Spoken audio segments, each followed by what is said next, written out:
And we have until 8, right? Even beyond that, a little bit if you'd like. Okay. So, Okay. welcome everyone to another session of Sign Out with the Professor. I am grateful that you are choosing to spend a little time with us, but I'm particularly grateful to introduce to you again a returning guest professor, Dr. Sepida Asadbeigi.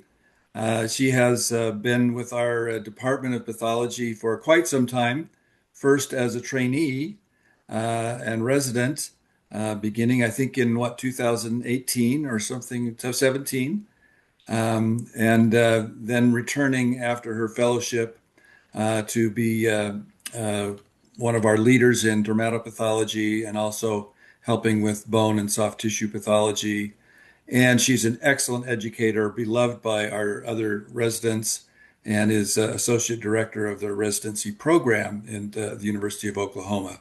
So, in her good graces, people come and go, and by her good teaching, people become better pathologists. So, Nikki, the floor is yours, and we look forward to the next hour of interesting cases from the stat skin realm.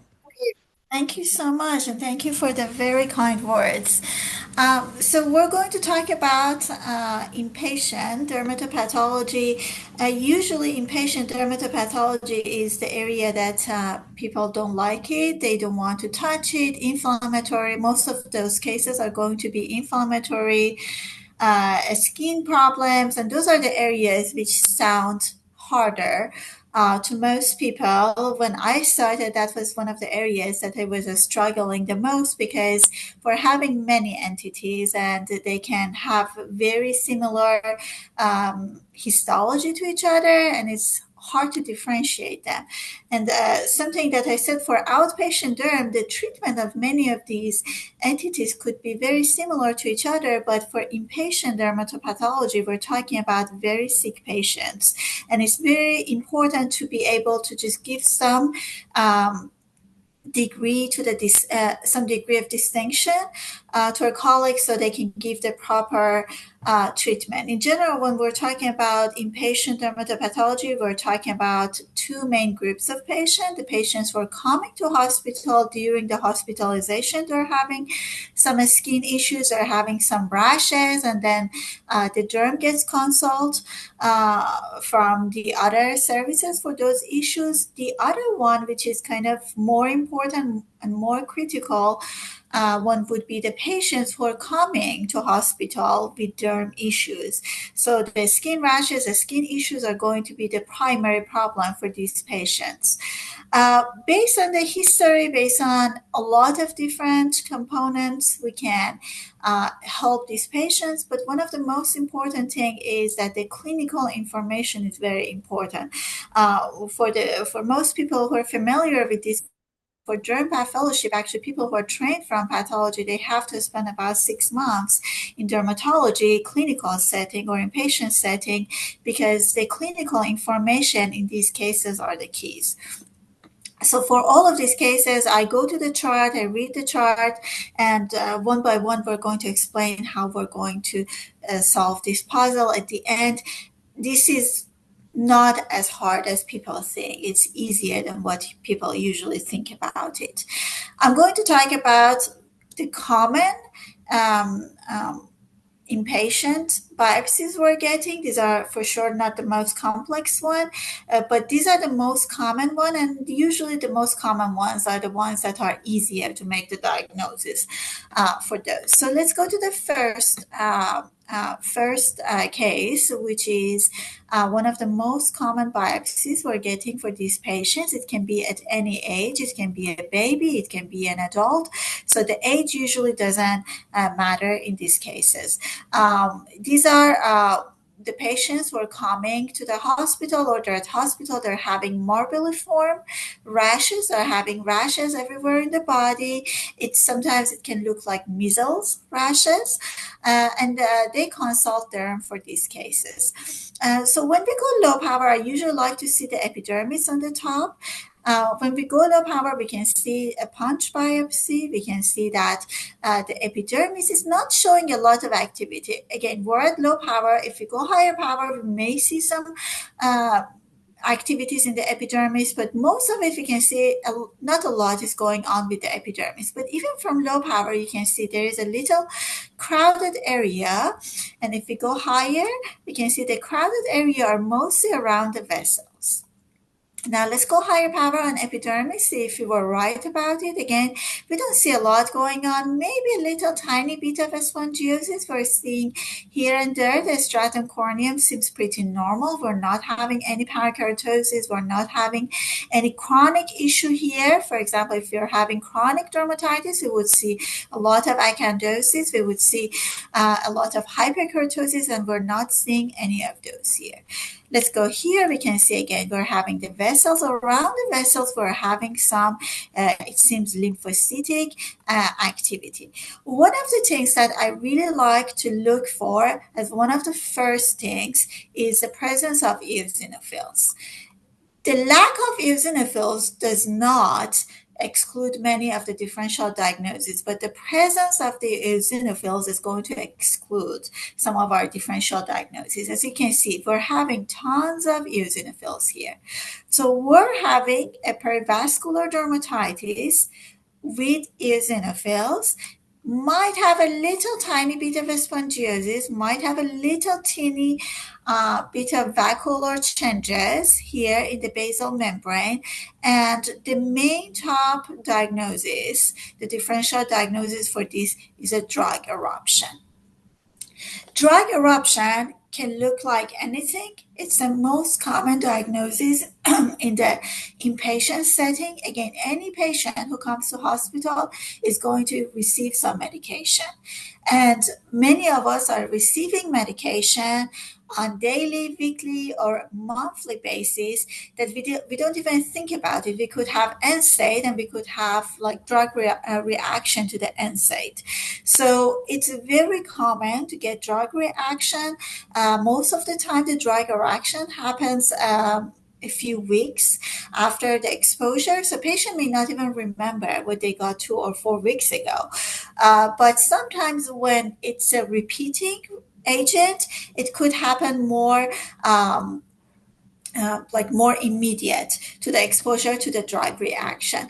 In most of the cases, we're seeing a perivascular dermatitis with eosinophils. If you do not have eosinophil, it does not exclude drug reaction. We can have some drug reactions without eosinophils. The other things that you can see are going to be a little bit of a spongiosis or some interface changes. We are having different types of drug reaction. This is a morbilliform drug reaction we're seeing here, which is not going to have a lot of lichenoid and chronic changes. But if you're having a chronic drug reaction, you can have more chronic changes in the skin.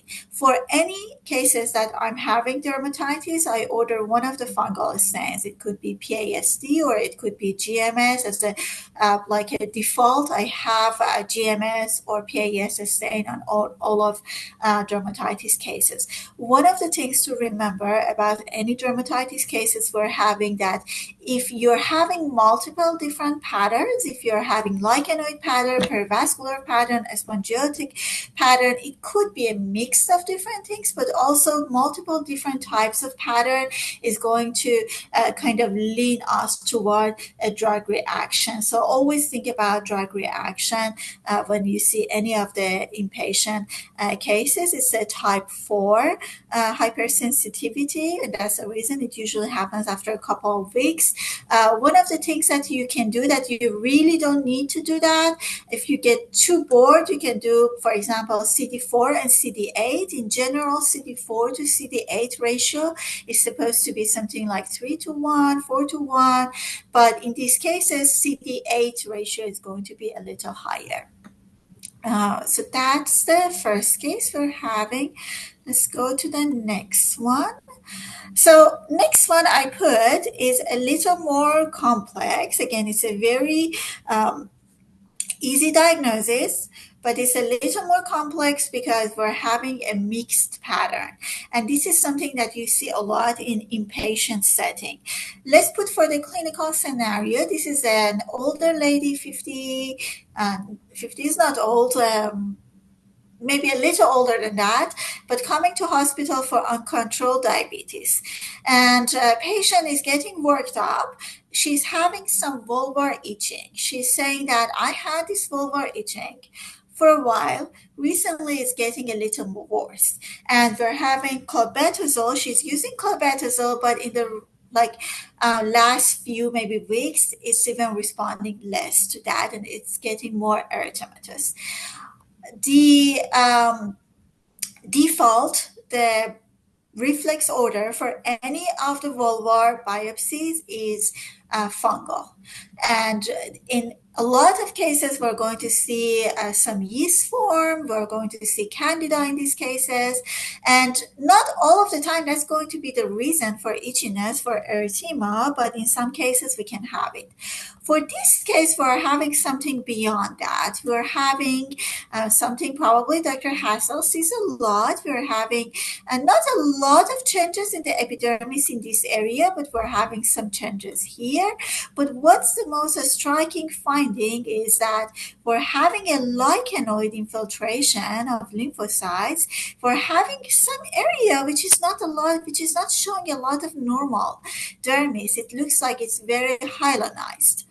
This is a lichenoid dermatitis with some focal hyalinization in the more superficial part. So this is very characteristic of lichen sclerosus.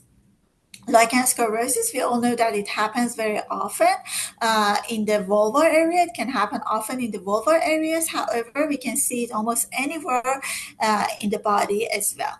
But what was the patient was telling us that she was having this for a while. Now she's having more issue. Let's see what's going on in the epidermis. We're having a lot of spongiosis. What does spongiosis mean? Spongiosis means that we're having edema in the epidermis, and this edema is going to make the desmosomes expand. These are the desmosomes. They look like ladder. Whenever they're expanding, they get separated from each other. So we're going to see a lot of empty spaces around here. So we're having a spongiosis.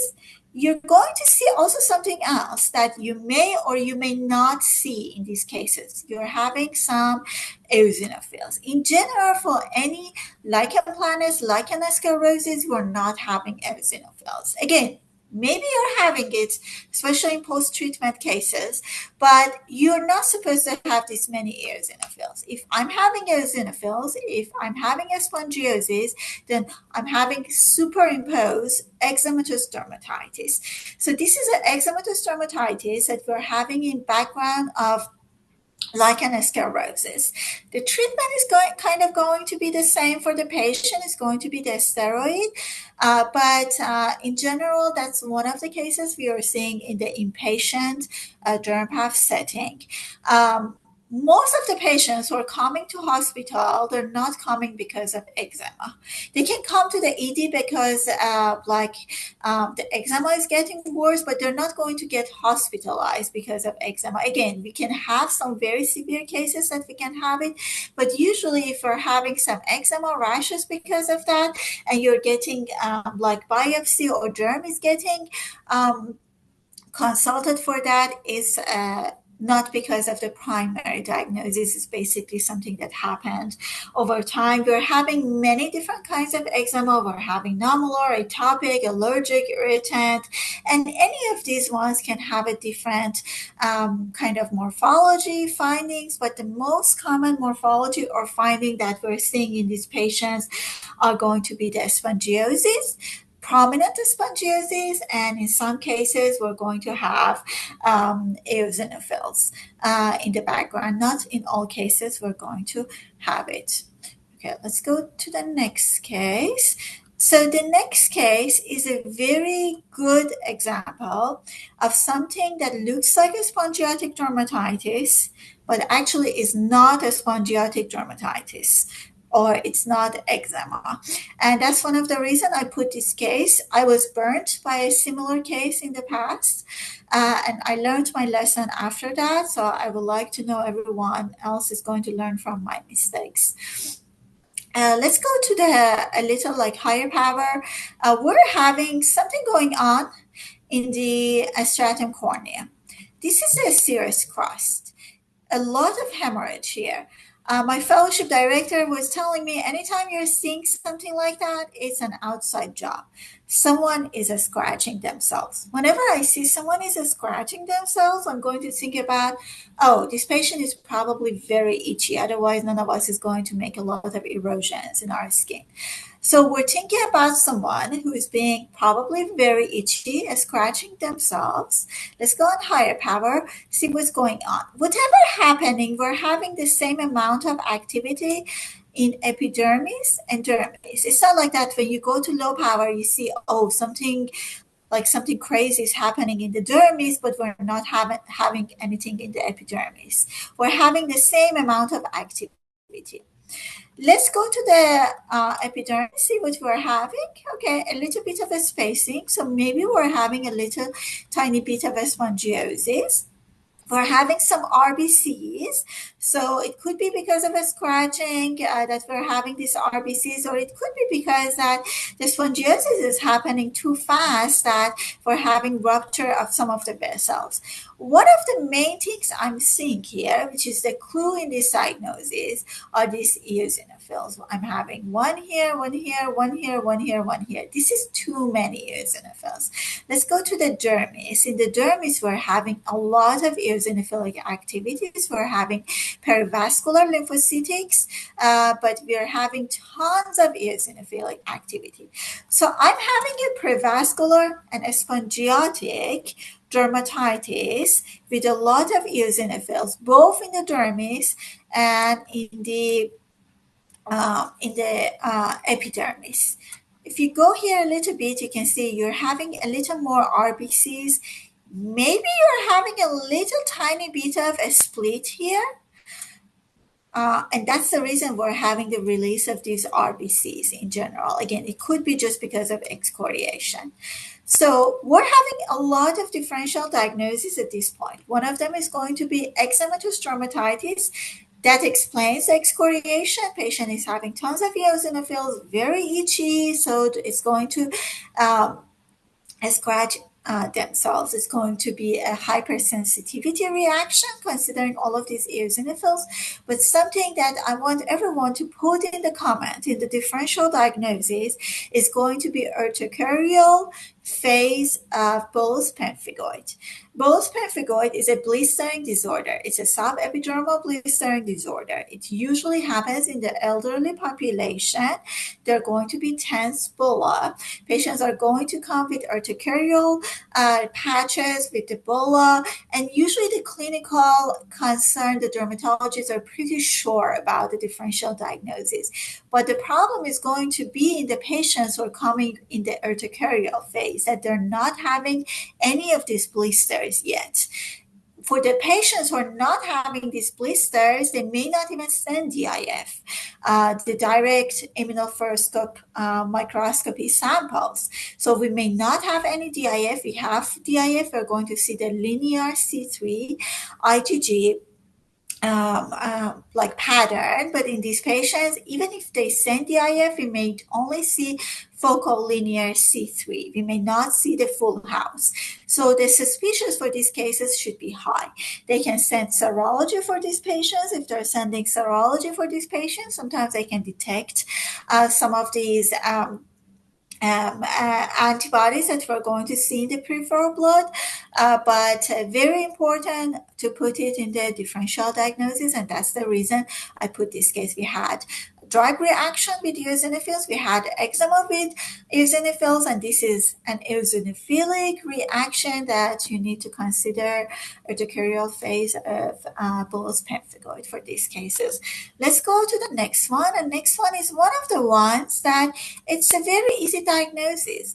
Usually these are the patients who come to the ED, and it can happen, it happens a lot in the pediatric population actually, because I'm a parent myself. It's we freak out fast, right?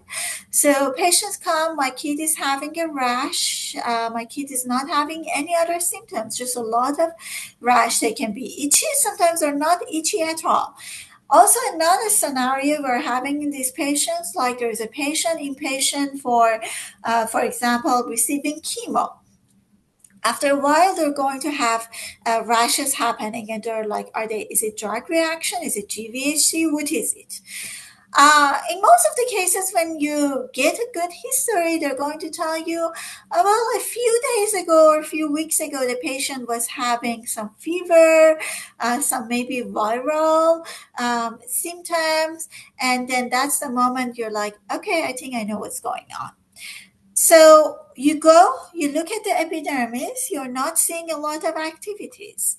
Maybe a little bit of a spongiosis, maybe a little bit of vacuolar changes, interface changes in the dermal, epidermal junction. Not a lot of activities in the stratum corneum. You come to the dermis, and you can see there is a little perivascular infiltration.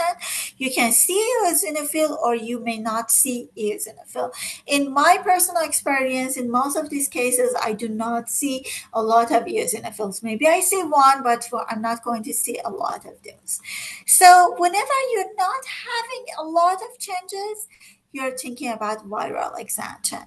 Actually, it's a kind of a skin that if they put in front of me, if I look at it, I may even be mistaken this is normal skin. And these are usually post-viral exanthems. Again, viral exanthem can happen in any viral setting. We can have it in CMV, we can have it in HSV, we can have it in VZV. And in those cases, you're going to have actually viral inclusion in the histologic findings. But what I'm talking about is actually the post-viral exanthem, that the kid is going to have flu, the kid is going to have one of these comments like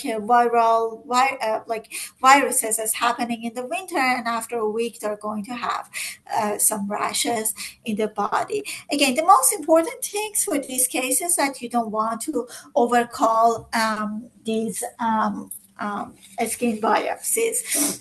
In some cases, you can have a mixture of both of them. I had a case last week that actually we knew the kid was having a viral exanthem, but he was also getting treatment for other things, and he was having superimposed drug reaction on top of that. There are ways to differentiate drug reaction from viral exanthem.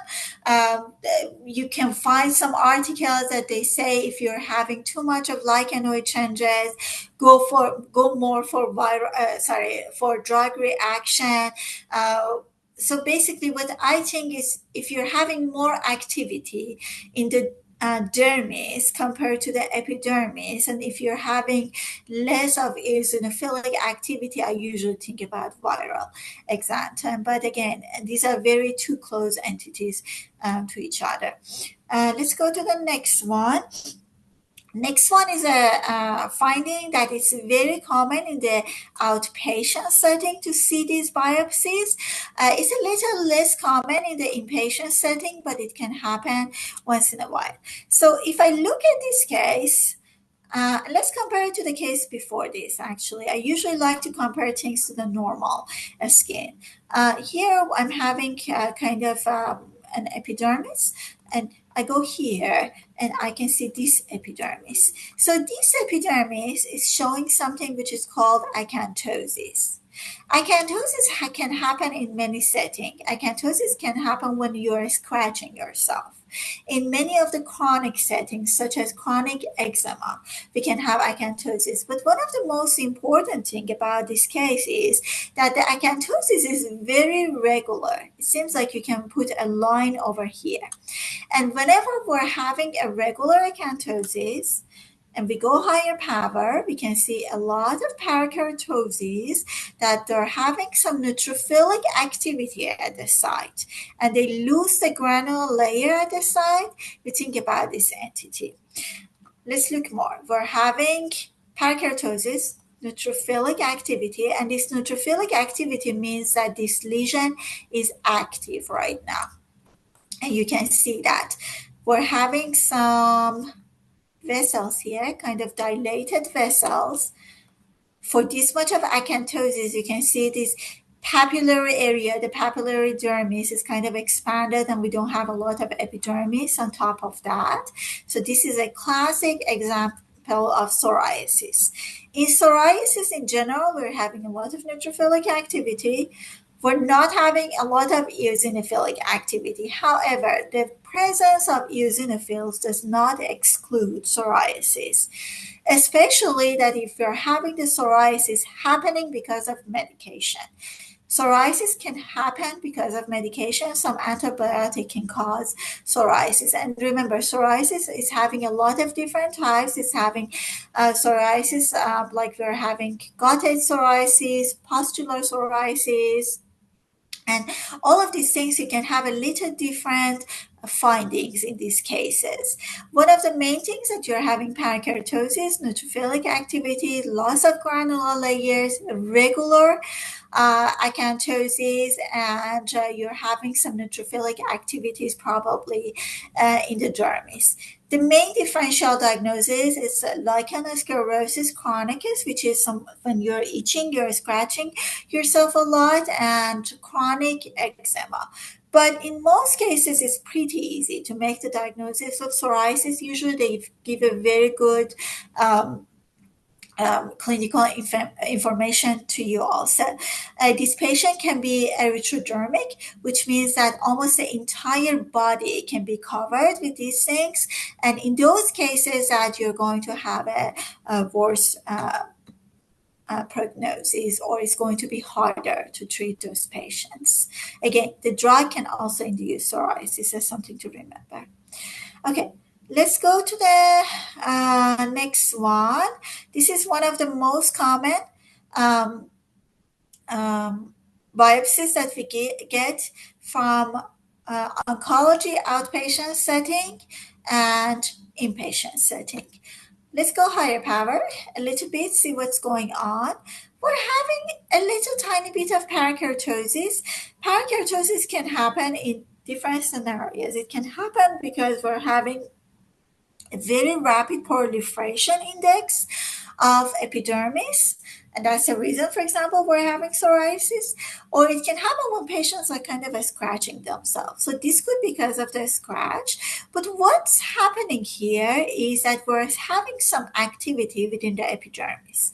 Yes, there is some activity within the dermis, but the activity within the epidermis is a little more than the dermis. Let's go higher power, see what we're seeing here.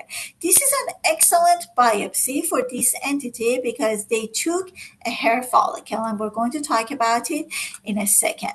When you go higher power, you can see kind of the dermal-epidermal junction is kind of a little faint. You barely can see where it is because we're having significant vacuolar changes here. The other thing we're having are these keratotic cells. For example, the keratinocytes in general, they're going to be light pinkish. They're going to have nuclei. When we're having the keratotic cells, their cytoplasm is going to kind of shrink. So they're going to get darker, and they're going to be this red, this keratotic keratinocyte. One of the other things that we're seeing, which is very characteristic of this lesion, is going to be this stellate lymphocyte. I'm having a dead keratinocyte, or a keratinocyte which is dying, and I'm having lymphocyte around it. And some of the other lymphocytes are coming here. So this is a great example of graft versus host disease, or GVHD. GVHD can have many different grades. This is grade 3. This is something you usually see about 4 to 6 weeks after patients who are receiving the stem cell transplant. However, you can also see it in the solid transplant, and this is something very important. Even when you go to the dermatopathology textbooks, they almost always talk about like a stem cell transplant in patients who are having leukemia. But actually, I saw it a few times in the solid transplant, and this is something to remember because the clinicians don't think about it whenever we're having solid transplant cases. So this is grade 3. Grade 1 is going to be when you're seeing just a little bit of vacuolar changes. Grade 2 is going to be when you're having vacuolar changes, but more changes, like a little more kind of dyskeratotic cells. But whenever you're having this many dyskeratotic cells, it's going to be grade 3. And then beyond that is going to be when you're seeing the clefting over here. You're not supposed to have a lot of eosinophils. The general rule is that if you're going high power, you're seeing tons of eosinophils, it's not going to be GVHD anymore. It's going to be one of the drug reaction, one of the lichenoid drug reaction. But you can have the mixture of both of them. Remember, the patient who is on, just got a transplant is probably on tons of medication. So you can have mixture of both of them. Especially whenever you're having the hair follicle involvement, these keratotic cells in the hair follicle, I really think about GVHD in those cases. One of the other things, you can check the chart to see if the patient is having the increase in bilirubin or having diarrhea or anything like that. Whenever you see those things, it's kind of more supportive of a GVHD. Usually the clinicians are very good about these things. They give topical steroid for the treatment of these cases. Okay, let's go to the next one. So next one is it's emergency. If you get, I think I usually say that there is no good indication for frozen in derm cases except this entity. So this entity, these patients are coming to the hospital, they're having blisters, which is going to the mucosal membrane. And this is a medical emergency because if you make the right diagnosis, the patients are going to go to the ICU and burnt unit. This is a spectrum of different entities that we're having for these histology. The reason can be, the etiology can be many different things. So because of that, you cannot pinpoint it to just one thing. You might not be able to pinpoint it to one thing. And it's very important that the biopsy is taken from the right side. And that's one of the most important things actually in dermatopathology, that you have a biopsy from a good side. There is a very good article by Dr. Elston about where to take the biopsy. And I recommend everyone to read that. Again, we're not the ones who take the biopsy most of the time, but sometimes you can guide a clinician, especially if they're not dermatology trained, about where to take the biopsy. Let's go higher power. The most important thing is that the stratum corneae is very normal. So whenever you're having the stratum corneae being very normal, it means that it's an acute event that's happening. The other thing are going to be, do we have a lot of inflammation? Kind of, I have a little bit of inflammation here and there, but not a lot of inflammation. The epidermal changes are going to be more than the dermal changes and the inflammation you are getting. The most important thing, these keratotic cells, and this is what we talked about in the previous ones, cells which are getting more red. These are the keratotic cells. These are dying keratinocytes. And we can see on the periphery, we have less of it. When we go to the center of this lesion, we're having more and more of it. Up to this, the differential diagnosis is going to be erythema multiforme. And this is in the spectrum. We talked about the spectrum. But let's go to the other one. Now you're seeing full thickness necrosis. Whenever you're having full thickness necrosis, you're thinking about a Stevens-Johnson or TEN. And both of them are the same entity. The differential between those two is going to be about the percentage of body involvement. For erythema multiforme or early lesion of Stevens-Johnson, sometimes it's different. It's difficult to make the differential diagnosis. The clinical is going to help. I usually put all of them in my comment, the differential diagnosis of that. However, if I'm having this much of epidermal necrosis, I'm going to think about a Stevens-Johnson, especially if the stratum corneum is like that. The other thing that we're having in these cases is going to be the mucosal membrane involvement is usually for TEN/Stevens-Johnson syndrome, but we can have erythema multiforme with mucosal membrane involvement as well. So at the end is going to be our clinical colleague who is going to give us who are going to be the best at the distinction of that. In most of the cases, the clinical colleague are asking for this, but I had some cases that the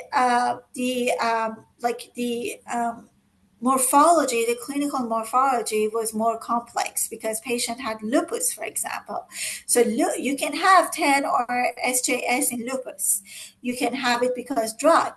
You can have it because of infection. And all of these things can contribute to SJS. So because of that, it can be a more complex diagnosis. But again, very important to identify that because patient needs to go to ICU and they can start IVIG and the patient is going to be treated as burnt patients. For EM, usually is self-resolving, but for SJS and TEN, it's a medical emergency.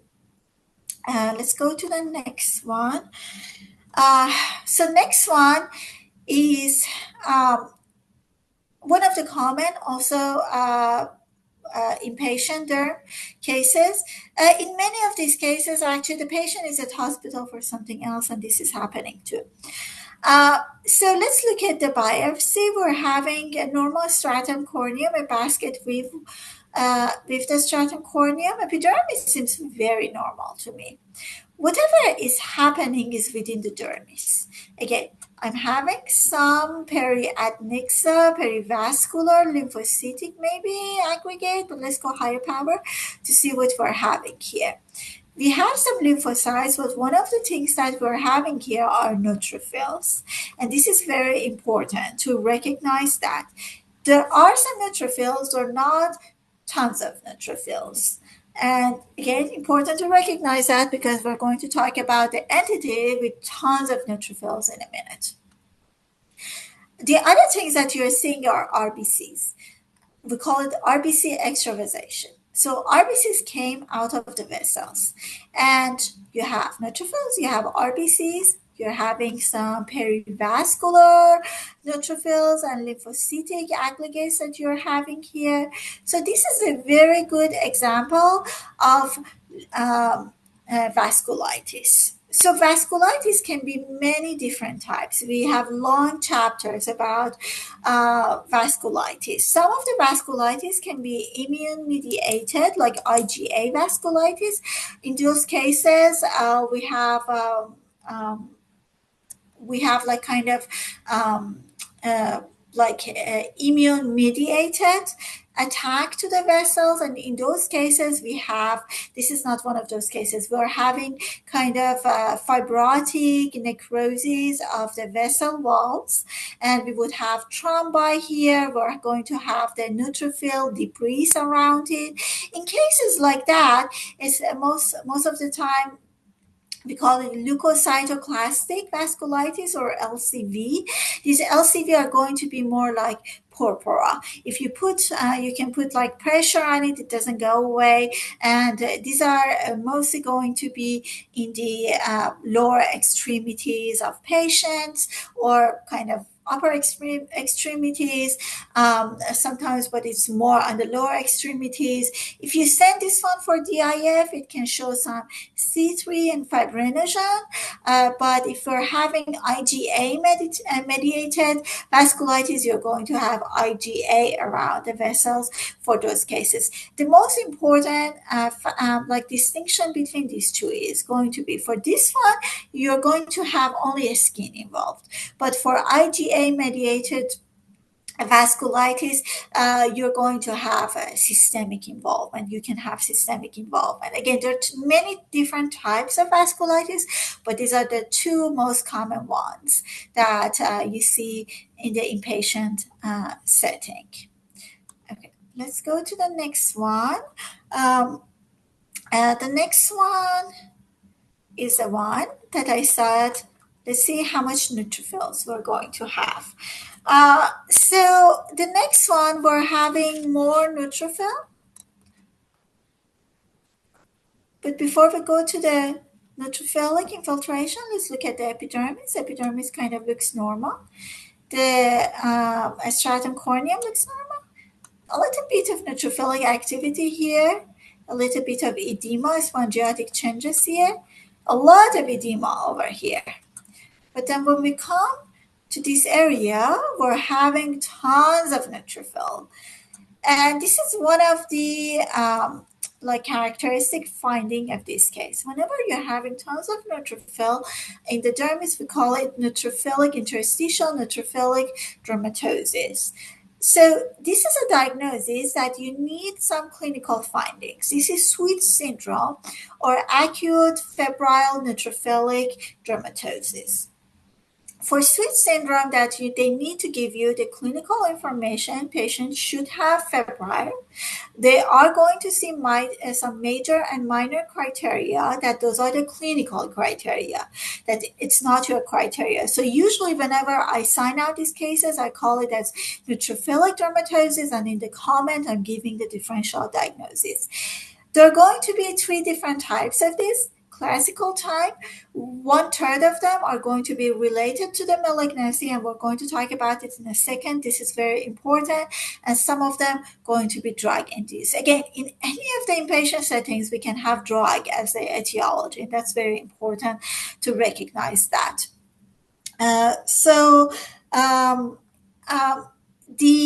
The important one is going to be that the neoplastic or the 1/3 that are associated with malignancy, because most of them are associated with hematologic malignancy, not solid malignancy. So these patients can have AML.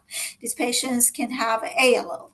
And we're having a histiocytic type of Sweet syndrome. That's going to make it very complex, because is it leukemia cutis or is it going to be Sweets? And that's a distinction that you need to make. Usually in cases like that, I take them to my colleague, Dr. Wright, because I'm just like, I don't want to make this mistake. But one of the things I order usually is CD45 and CD68. CD68 is a marker. It's a histiocytic marker, and CD45 is a lymphocytic marker. And if we can prove that these are immature histiocytes, which if we're having the expression of both of them, then I'm going to think more about Sweet syndrome. In some cases, that is going to be very hard to make the distinction. You can send both of these cases for sequencing. One of the things that I saw it, I think 2 or 3 times, a mistake that we actually had Sweets with Sweets history, and they called it leukemia cutis. And one of the things to remember, that leukemia cutis makes the prognosis of the patient much worse.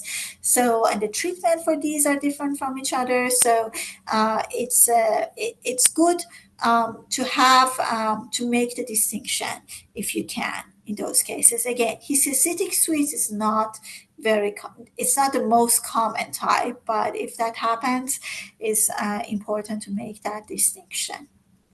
And I think this is going to be my last case, and hopefully we're not going over 8 o'clock too much. So this is a biopsy that they're going to send you, and usually it's going to be an older individual. They're going to say the patient looks like the patient is having gangrene. We don't know if the patient is having panniculitis, if the patient is having necrotizing fasciitis, if the patient is having, we have no idea what's going on in these patients, but there are ulcers, and there are signs of vascular insufficiency in this patient. Usually they're going to be on the lower extremities. However, we can see it, for example, in the abdominal fat area and things like that. They took a good biopsy. It's not from ulcerated plates. The patient, let's say the patient is having diabetes. Let's go. We're having a lot of hemorrhage. It's either because it was a traumatic biopsy or there's something else going on. Let's see what I'm having here. I'm having some dark, kind of purplish deposits here. Let's go see if we can find a better one. Yes, I have more of these over here. Let's go here, and I have a great example of a vessel with calcification. So this is calciphylaxis. Calciphylaxis is a very important diagnosis to make. It's because it's not common, but it's a very serious diagnosis. It's a very aggressive issue, usually happen in patients with end-stage renal disease because they have the kidneys are not able to excrete the calcium well. So they're going to have the calcium deposits in their arteries and vessels. So because of that, they're going to have basically the symptoms is going to be something like they're having occlusion of many of the vessels. And many of these ulcers, many of the symptoms, the skin symptoms, they happen because of all of these calcification. Whenever I see this much of calcification, I'm not thinking about anything else. I'm thinking about like, okay, I don't need to order anything. I don't need to do recuts, but not all of the cases are going to be as nice as this case. If you're having any doubt, for example, the calcification is just this much, you barely can see it, and that can happen a lot in biopsies. You can order Voncosa to highlight those calcification. You can also get deeper to see if the calcification is hiding somewhere. Again, this is a classic example that these ones, they don't happen every day, but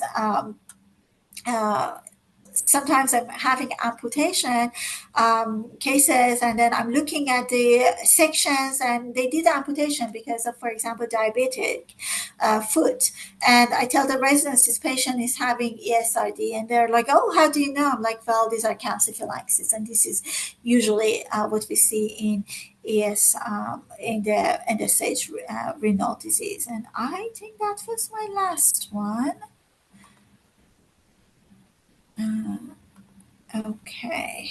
Mickey, wonderful presentation, excellent cases, and I'm sure that being able to look back on these digital slides will be a big advantage for people when they want to review this diagnosis and have a similar case. We didn't have anybody type any questions in the question box, but if anyone has a question and wants to unmute themselves and bring a question forward, this would be a great time.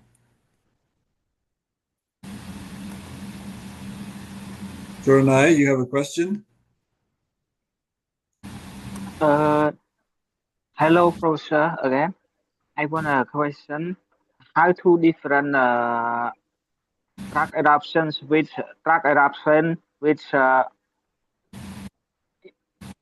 chronic dermatitis?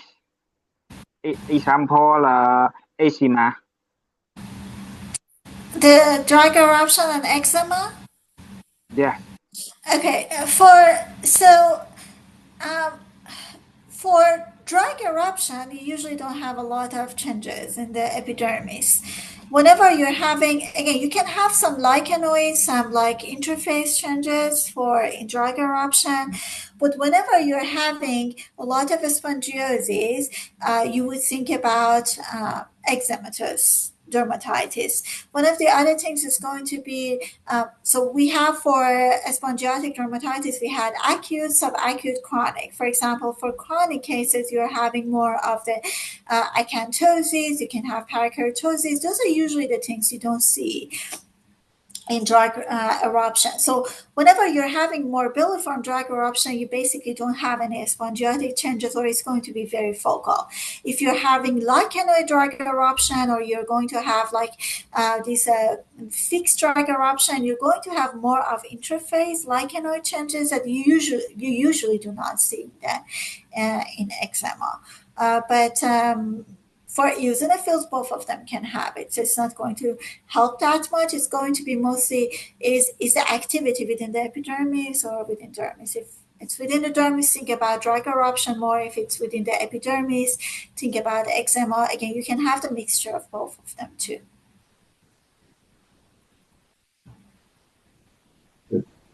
Thank you, Any other questions? Professor. How about toxic dermatitis? Toxic dermatitis, Yes, yeah. like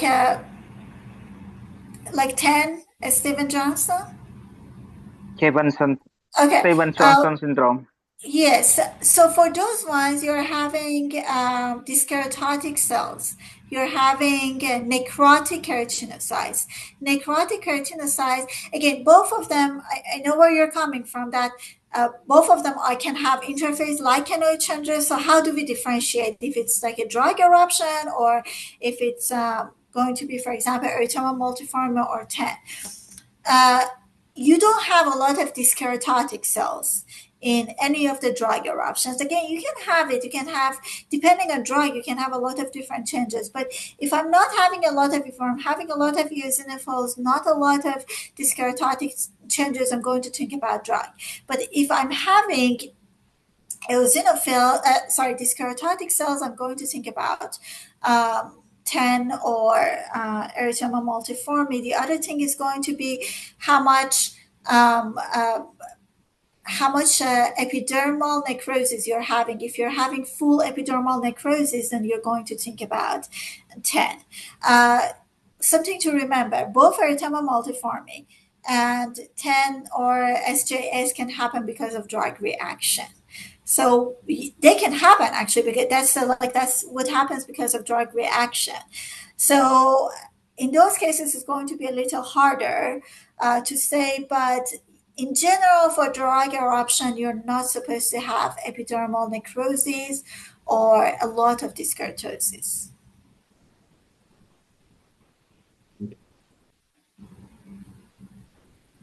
Any last questions before we close? Well, yes. one more. Hello, Professor Lewis. Thank you for the interesting presentation. Thank you, teacher. I have a question. Yes. I'm a pathologist, and in my department, I have a lot of skin cases. In your department, do you usually combine image of a skin lesion and microscopic findings, or you just based on microscopic finding to make a diagnosis? Yes, it's we do usually for any of the inflammatory dermatitis. I go to the chart and look at the skin lesions. I think the only, maybe I'm doing it a little too much. I think the only ones that I don't go and look at the pictures are BCC and SCCs. Otherwise, for anything else, I go and look at the picture, especially for the inpatient cases. Our dermatologists are very good and they take many pictures of that. I go and look at all of the pictures. For me, it's also the clinical correlation is a big part of it. So I think those are going to be really helpful. In my department, most of cases I always call to the dermatologist to get the image of skin lesion. I always. It's very hard to say. It's very hard to make a diagnosis without the clinical images, without the clinical information. We're very lucky. I'm the spoiled one that has all of those great information when they send the cases. And I usually say when they give, when the pictures are great, the clinical info is great, it's easier to make the diagnosis. But of course, if you don't have a lot of good clinical information or the pictures are not available, that's going to make the differential very hard. When I follow your presentation, so I wonder on of your cases you have on of image from skin lesion. For this ones, I don't. These are the PAF. These are the public library of PAF Presenter. So I like these are not my cases, clinical cases. But if you need any clinical pictures, feel free to email me, and I will be very happy to share if you need something for your presentation. Because again, we have good pictures, and we already have those, and I will be very happy to share with you. But Path Presenter also has very good clinical images that I saw. Like those are really good images. Yeah. Sometimes I can different between chronic dermatitis, for example, eczema and psoriasis, especially the lesion passed for a long time and they use the drugs before. So Yes. may I make two diagnosis?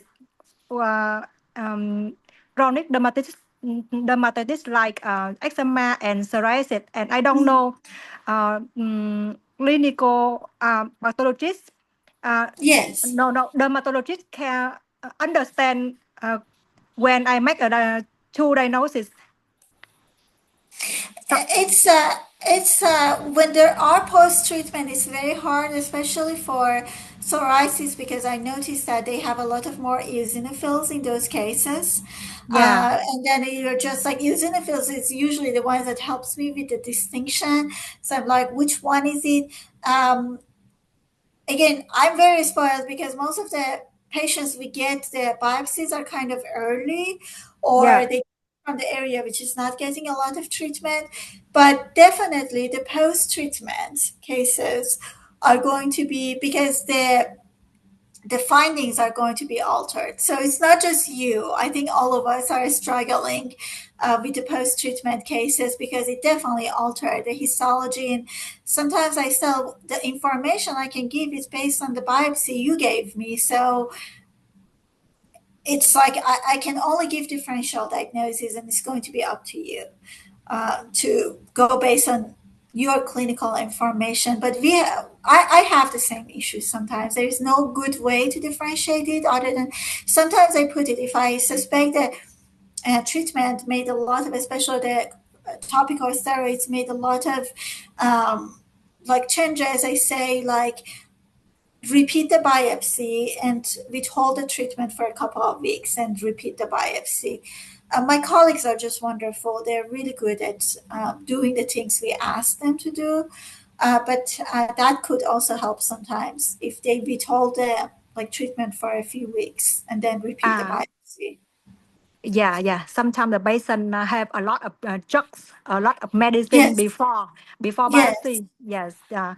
yeah, and sometimes I find too difficult when I make a diagnosis. Vasculitis, for example, look the same your case, leukocytoclastic vasculitis, and I just make LCV. I cannot make a final diagnosis because I don't have IgA immunofluorescence. Yes. For So if if I think about LCV and I just have block paraffin, so should I do immunofluorescence from block paraffin with IgA, or No, it I has to be fresh. There are some for BP actually. If it's there are a couple stains that they have it. It's a C3D and C4D, but yeah I might be outdated, but my understanding that for DIF we have no way of yeah doing it on paraffin. yeah, because I don't have a frozen section. When I look the slide H and E slide, I think about LCV, so Hmm. that I don't have fresh tissue at that time. For these cases, if I think I didn't send it, I just ask them to go back and repeat the biopsy and send it for Yes, fresh. Sometimes they do, sometimes they don't, but that's one of the things yes, um, yeah, I yeah. suggest to them. Yeah, thank you very much. Yes, Yeah, of course. Very I nice to meet you. I study a lot from your presentation. Yes, Oh, thank you. That's so sweet of you to say that. Thank you. yeah. Well, we've Thank hit you, the Professor hour, for Lewis. your and Yeah, presentation. thank you, Dr. Thank you. Asadbeigi. Thank you This has so been much. wonderful. And Thank thank you. you, Hope everyone, for you joining have a us. great day.